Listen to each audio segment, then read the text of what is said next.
one asks for a mental health condition, but they happen. I can't change it, so I'm not going to squeeze today, but I'm going to seize today.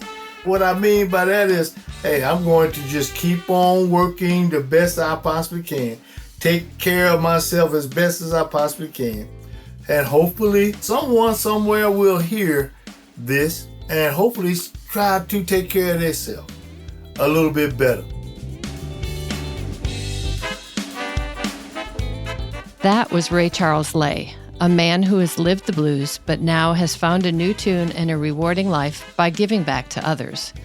Diagnosed with paranoid schizophrenia as a teenager, his battle with mental illness and substance abuse forced him to a life on the streets and ultimately homelessness. In this podcast, learn how joining the U.S. Marines and getting his GED helped pave the way for him to confront his problems. Today, Ray provides peer support for veterans, is a board member for the National Alliance of Mental Illness, and is an advocate for those struggling with mental health and homelessness. We're glad you joined us to hear these inspiring stories from older adults, people who have so much experience and words of wisdom to share, but are sometimes overlooked in society today. I'm Sally Hussey, the CEO of 50 Forward, a Nashville-based nonprofit. Our mission is to support, champion, and enhance the lives of those 50 and older. And I'm Susan Sizemore, your guide through these beautiful conversations with those who are living life to the fullest and who know how to squeeze the day in their second chapter of life. Now, in my second chapter and encore career, I'm following my passion for sharing the stories of older adults with you and with the world. If you like what you hear, please rate and follow Squeeze the Day on your favorite podcast platform. Today's Squeeze the Day is brought to you by the All of Us Research Program from the National Institutes of Health. Learn how you can help change the future of health by participating in the program. Visit www.joinallofus.org to learn more.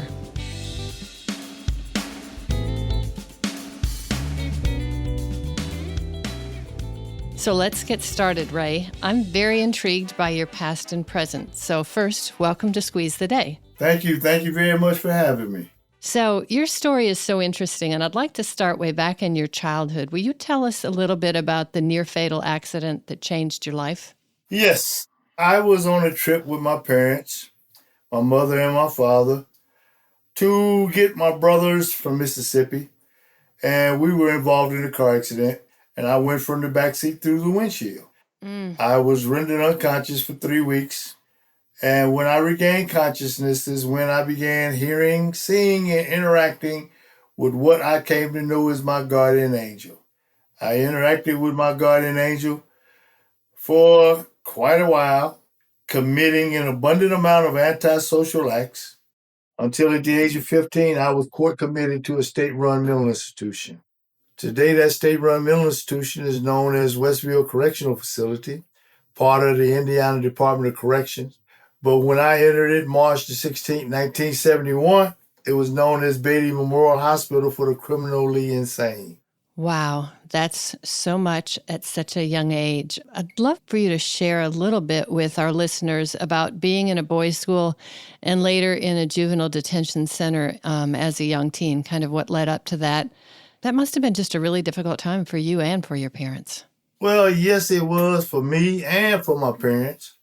For me, it was, I can't say culture shock, but in so many words, yes, it was. I was sent to boys' school because I, as I said, committed an abundant amount of antisocial acts. I stole a car. I had stolen many cars, and I got caught. And the judge sent me to boys' school. I kind of wished that at that time, in hindsight, that the judge would have had the ability to recognize that what was happening was I was experiencing a mental health crisis. Mm-hmm. It was a shock to me, and I also, while I was in boys' school, the Indiana Boys' School in Plainfield, Indiana, which is approximately 25 miles from where I live at now, and there was no treatment for mental health conditions or mental illness. I never saw a psychiatrist there. I never saw a therapist there. And nor was I introduced to any kind of medications, of which today I am on medication. I have a great psychiatrist. I had a great therapist for approximately 10 years, and they helped tremendously. I cannot state that word enough. I'm going to say it this way. Unfortunately, I believe that the rule of the day was punishment, punishment, punishment, not treatment, treatment, and treatment. Treatment is something that can be effective. I will get on any mountaintop and shout that because treatment has helped me tremendously. I'll say it again, tremendously. And today I have the honor to try to help people to get into treatment. I say it's an honor, but I guess the inspiration, because I know how good treatment has been for me. It's just so interesting to hear you talk about the situations of the past and the treatment versus today and how your life has come full circle. I appreciate you sharing that. Let's talk a little bit about joining the Marines. What led you to join the U.S. Marines? That beautiful blue uniform. I've noticed those beautiful blue uniforms. Yes, man. And one of my brothers was also a Marine. He spent 4 years in the Marine Corps, and he spent a tour of duty in Vietnam, where he was sprayed directly with Agent Orange, and it led to his demise, his passing, 25 years after he left Vietnam. All right, and I mean, and it was kind of like sudden, but him like me, despite the fact that I am also have been subjected to agents, I would still serve my country again. Your time in the Marines was very important to you, and certainly anyone who serves the country, I think, is so worthy of a very strong thank you. For sure, there's so much risk involved with military service. Tell us a little bit about being honorably discharged from the Marines. Yes, I was honorably discharged because I suffered a psychotic break after I was charged with something that I didn't do. I was busted in rank. My money was taken. I was given 30 days of correctional custody. It was while I was in correctional custody, I suffered that psychotic break, of which to this day, I still do not remember it. But yet I have read my service medical records, which shows it all. And I'm so glad that I did, because by reading my service medical record, what I read resonated with me. What I mean when I say resonated, it kind of like woke me up. And I realized that illegal drugs and alcohol wasn't helping me. I needed professional treatment. And I remember it like it was today. For the simple reason it's my sobriety date, May the 12th, 2007. I have not had a illegal drug or any alcohol since. And I have been in treatment since. And treatment has just been, for lack of a better way to put it, not only a godsend, but a miracle worker. It has helped me tremendously. I guess that's the easiest way to put it. At that time, I was experiencing homelessness.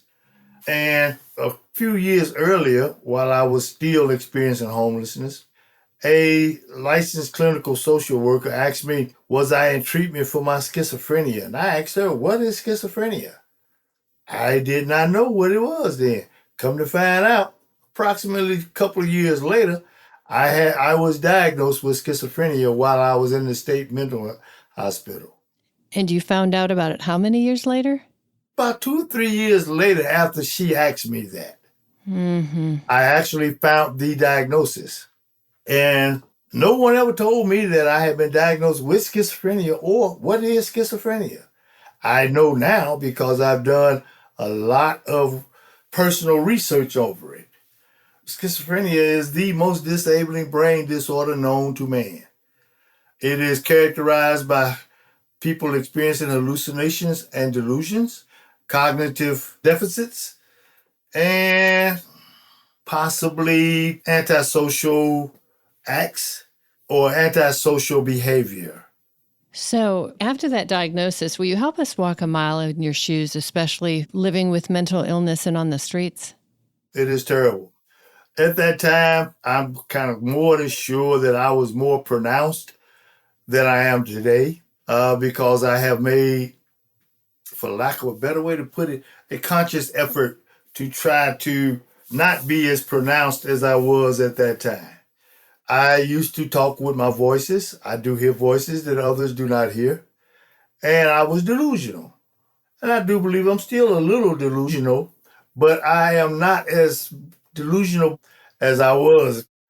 I needed to kind of like reel it in order to not have people be so afraid to approach me or be around me, so that I could try to become more social. Treatment has been, I can't say a whirlwind, but it has been a slow but steady marathon. And one part that I encountered was a course called Social Skills for Persons with Schizophrenia. Hmm. And basically, what it teaches is how to be sociable, because a lot of those social skills I did not have. I did not know how to talk. Excuse me, I'm going to straight out say this. I did not know how to talk with women on a social level. Let's known to try to become romantic and or intimate. And that's just part of that lack of cognitive interactions that I lacked. I cannot say that everybody likes that who has schizophrenia, but I lacked it. And it was a journey to travel that road. But I traveled that road, and believe it or not, Susan, today I am a married man. That's awesome. Okay? For now, going on 6 years. I have a very beautiful wife, both inside and outside. I feel very, very happy over that. You know, one of the things I loved about your story when I first heard about it was not only how you recovered or are working to recover from all of your childhood challenges, but the fact that now you're serving as an advocate for others. And I want to talk a little bit about being an All of Us Research Program Ambassador. Will you tell us why that's so important to you? That is important to me for the simple reason that All of Us also has reached out concerning mental health conditions. There are a lot of people on the face of the earth that experience mental health conditions. For lack of a better way to put it, I'm going to say it this way. I probably was at the bottom of the barrel, okay? But yet, I didn't claw and fight my way out. I just accepted treatment and want to throw myself into treatment as much as I possibly can. No one asks for a mental health condition, but they happen. Whether it is biological, sociological, or environmental, which those factors can contribute to the development of a mental health condition. But yet I do believe that we can work with persons once that person accepts that they could utilize some help. We can work with people to help them to get into a better position. All of us, right along with the Million Veteran Program, is also trying its best to work with as many people to try to find as many preventions, cures, and treatments for every condition known to man. And last I checked, I'm still a man. And by being a human, why not me do my part too? I have also been a person that has benefited. I can say that enough. Benefited tremendously from participating in research at Routerbush VA Medical Center here in Indianapolis. I have participated in 14 research studies, and I loved it. I learned the social skills for persons with schizophrenia was a research study. Okay. Illness management and recovery was a research study. I was in the pilot with that when the VA first kicked it out. Oh, I loved it. I mean, to understand more about my illness, how to manage my illness, and reach for recovery. Oh, yes. I am in recovery, but I know I have not reached my pinnacle. So all of us, as far as I'm concerned, can be a maybe I could say it this way, a stepping stone or part of a rung on the ladder as we climb higher and higher in our own personal recovery. I just hope it takes me a long time to get to the top of that ladder. Well, you've come a long way, and it's really exciting to hear how you're helping others also, as well as helping yourself every day. And from what you say, without the therapy and the medications, you would not be where you are. Ain't no ifs, ands, or buts about it. Yes, ma'am. My psychiatrist, I work with him tremendously. We actually worked approximately just about 3 years getting my medication to the point where it is today, where I can stay strong in my recovery. I'm even at the point where there was one other aspect that he always did. Each and every time that I went in, I had an appointment with him, he would always ask me, "You ready to stop smoking?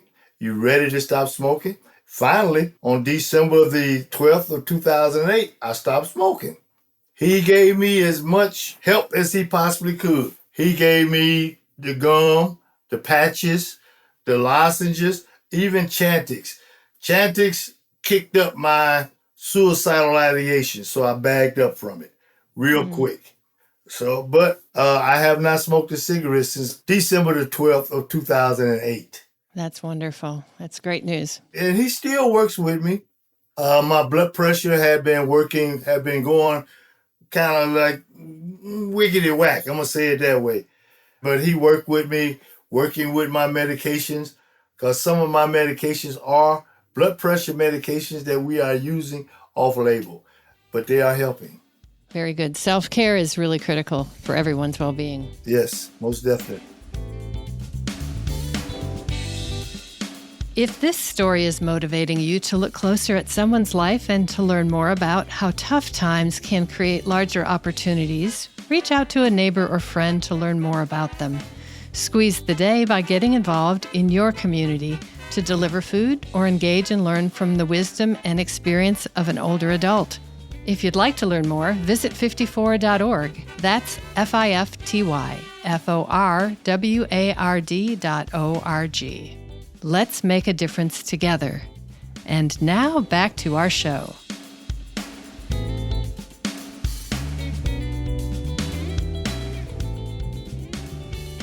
So tell us a little bit more about a panel that you're about to moderate at the Indiana University School on Law and Homelessness.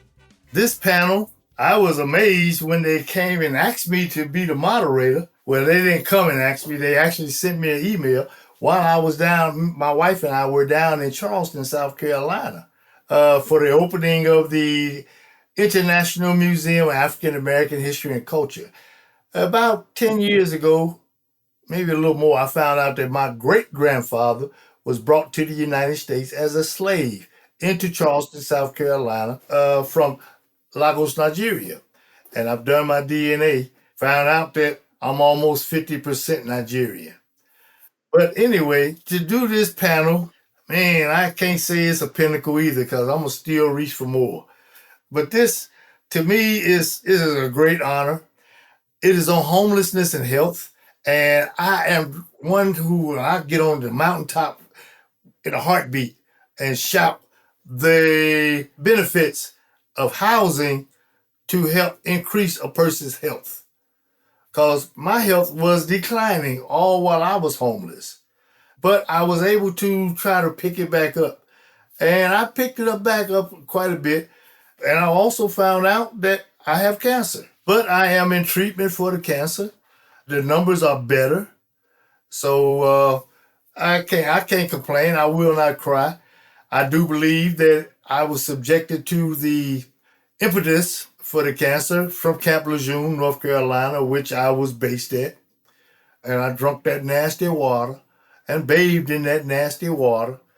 And even my mental health conditions started increasing less than a year after I left Camp Lejeune. I can't change it, so I'm not going to squeeze the day, but I'm going to seize the day. And when I say that, what I mean by that is, hey, I'm going to just keep on working the best I possibly can, take care of myself as best as I possibly can, and hopefully someone somewhere will hear this and hopefully try to take care of themselves a little bit better. Even being homeless, you still got your health. As long as the good Lord allow you to breathe, you got your health. And even though we might run into something that might be bad, that doesn't mean that it's the end of the day. We can keep on pushing more and more and more. And if you can, grab somebody and pull them along with you if they're willing to go. And let's go and enjoy that. Amen. I want to speak to you a little bit about being an older adult. One of the things that we do as an agency, and I know you are aware of 50 Forward, probably because of the All of Us Research program and our interfacing with you, but we're based in Nashville, and one of our values is connecting older adults to one another and resources so they can live longer and healthier lives. And I'm wondering how that value fits with some of your outreach. It fits tremendously.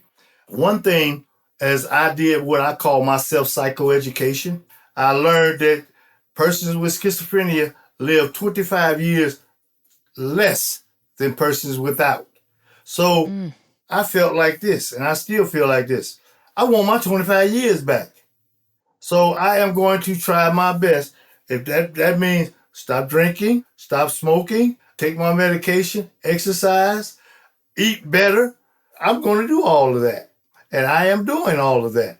And not only do I say live longer, I say live longer, happier. Okay? And believe it or not, I'm a happy camper right now. I'm a super happy camper. I spent over 10 years homeless. I'm coming to you live and in living color from my home. I have not one but two cars in that garage. And I have the ability to literally travel all over the world. And the only thing I do is make sure I'm taking my medication with me.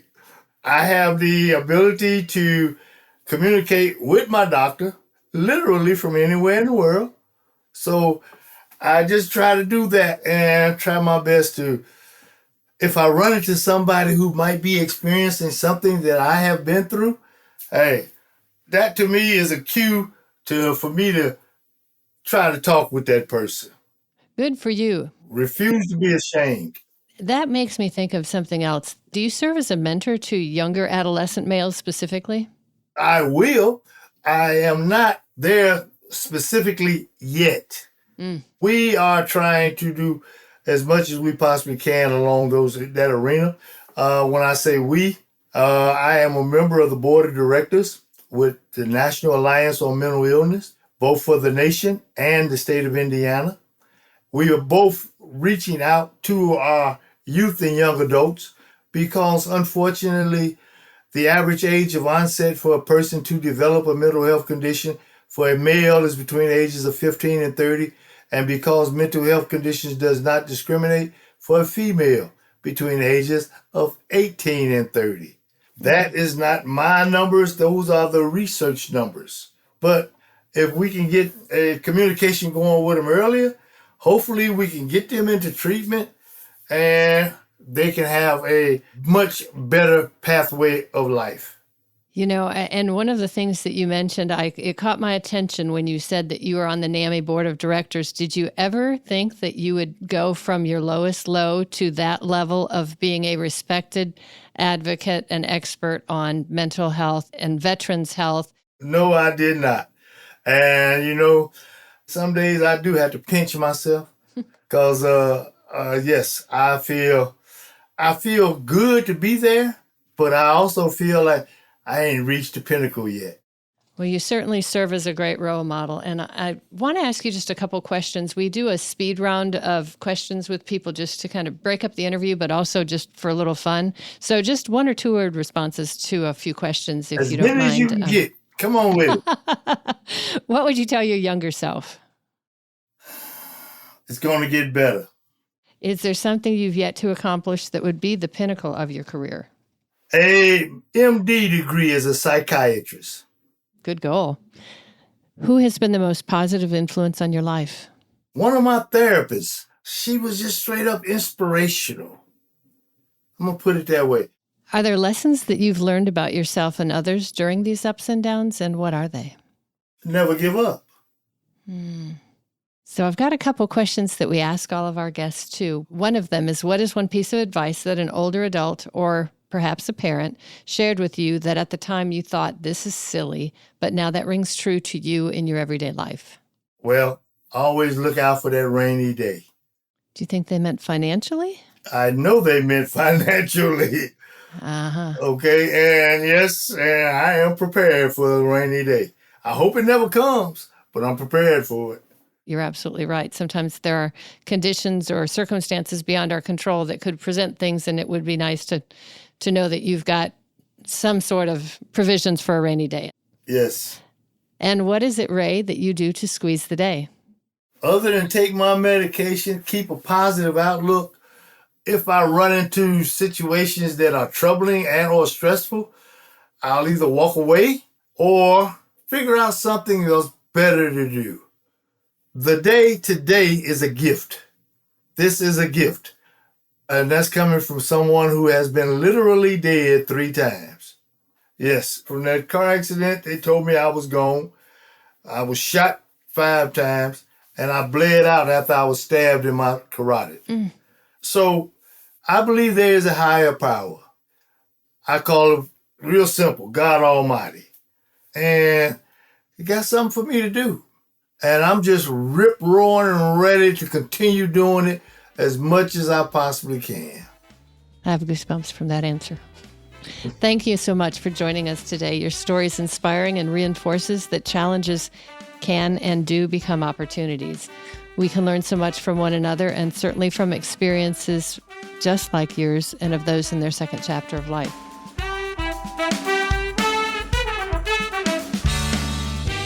Squeeze the Day is made possible through listeners like you. If you enjoy this podcast, please help us continue to share inspiring stories of older adults and visit 54ward.org. That's FIFTYFORWARD.org to make a contribution. Now, as I leave you today, I'm sending you all a big squeeze. Until next time.